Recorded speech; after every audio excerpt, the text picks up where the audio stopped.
తల్లి. గట్టిగా మాట్లాడొద్దు. ఆయనకు తెలిసిందంటే నిజంగా నీ ప్రాణాలు పోతాయి. నిన్ను కాపాడాలంటే నేను చెప్పినట్టు చెయ్యాలి. చెప్పండమ్మా. ఈ రోజు నుంచి సూర్యమూర్తి అనే మహావృక్షాన్ని రోజుకో కొమ్మ చొప్పున నరకడానికి నువ్వు నాకు సహాయం చేయాలి. మీరేనమ్మా ఇట్లా మాట్లాడుతుంది? నేనే మాట్లాడుతున్నాను. సూర్యమూర్తి గారి పొలంలో రేపు వరి కుప్పలు నూర్చడం మొదలు పెడుతున్నారు.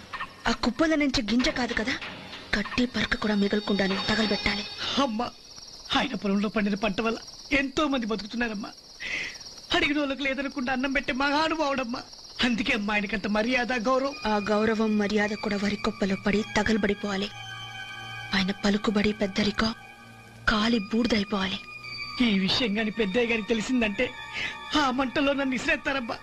మీ కాళ్ళు నట్టుకుంటారమ్మా. ఈ ఒక్కసారి నా తప్పు కాసి నన్ను ఒకే తల్లి.